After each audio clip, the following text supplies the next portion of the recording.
Um, Typically, I would just speak at free will, if you will, but I didn't want to forget anyone, and I wanted to make sure that the message was clear. Firstly, I've been given much too much credit today. This is like any team that wins. It wins with everyone, and so there's been a number of people that have been involved in this. So thanks for everyone that has been so kind to me. But this really has been a team effort, and as I said, I did not want to leave anyone out. Did anybody see the Masters on Sunday? Yes.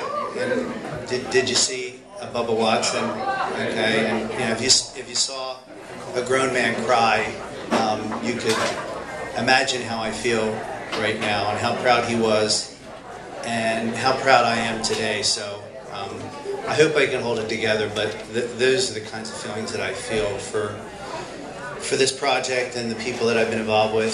So here we go. So Senator Coons, Mayor Baker, Councilman Tom Kovac, Councilman Weiner, Alan Levin from the state, Wilminster, Ken Grant, who, by the way, Ken puts these events together and off the charts. I mean, he does a great job. So. And that's what a team effort's about. And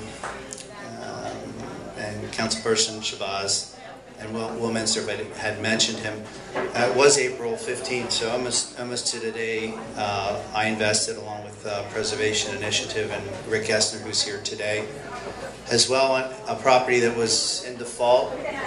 There were 4 commercial spaces out of the 20 here, and we had a 60% occupancy rate upstairs.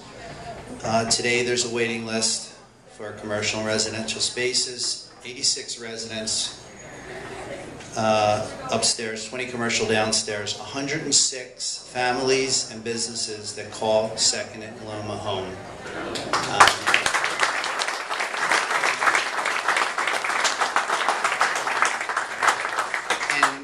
You may have heard me say that before, and there's been a lot of businesses that have opened along the way, but this really is the end in terms of, well, the beginning, but the end in terms of being occupied. This space has been leased by the church for about the last year as they were getting it together and so on and so forth, but this is officially, no, there's no more seats, they're closing the door and the concert goes on. So it is really important that we mention that there are, a vibrant community here right in Wilmington where people do want to live and work and come for food and bring their families. Our community owes much gratitude to Brother Terry and Brother John. It is true.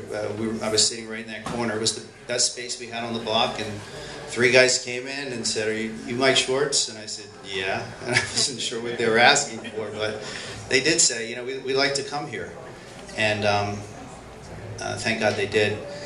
I also want to thank Ben and Keith and the staff, and particularly the congregation at Hookessin Baptist Church, because they made a commitment to come here, and I want to thank them for that.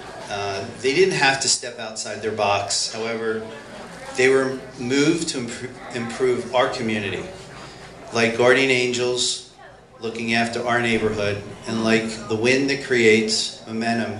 They cleared a path, and they were early validators of the vision of a project that was well-meaning but not working well. As our anchor tenant, along with Extreme Pizza, Film Brothers, Babe Salon, and other diverse restaurants and small businesses, this mixed-use retail residential development is now fully complete.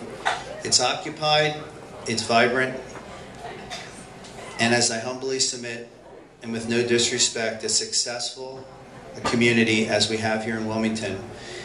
And it's very much like other desired neighborhoods throughout major cities throughout the United States. As you know, this project was privately funded. However, all of our commercial spaces needed to be upgraded to meet city codes. TD Bank, who was mentioned earlier, Mike McFarland, Joe Picciarelli, and his team had the courage to invest in our community, and I thank them for that. Thank you.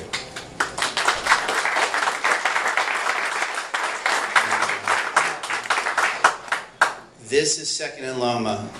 It's art-based, visually, electronically, musically. It's a place where people live, eat, and in this case, particularly with Loma Coffee and Loma Lounge, a place of giving back to others. They have made Second Loma one of our city's great neighborhoods. I also want to personally thank my staff, and particularly my lifelong partner, Debbie, who manages this property, and I thank her for all her support over the years. Thank you.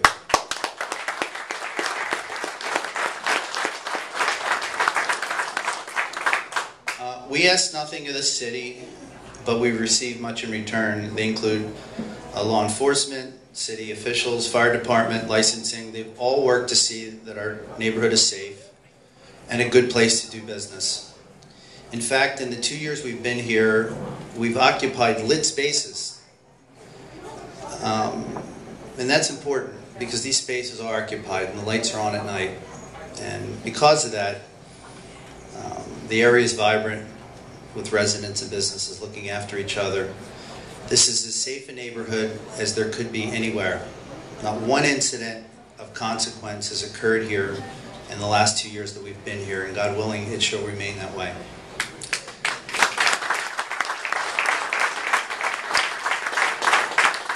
Lastly, I'm not familiar with the origins of Visions, but I want to tell you, with the support of Marty Hegeman and Mike McGetty and the other staff at Visions, I do want to thank you sincerely. I can't believe we would be celebrating today without the work regarding cleanliness, safety, and general partnering that Visions provides our city. We just would not be here. I don't know how what the origins were or what happened along the way, but I can just tell you that, you know, I just don't imagine this place being what it is or a city being what it is without the good folks at Visions. They do a terrific job, and thank you so much. Here's a toast to Loma Lounge, where the students at Del Tech, our neighbors, our residents, and visitors come for good food, good music, and for the best coffee anywhere. Thank you, Terry. Thank you, John.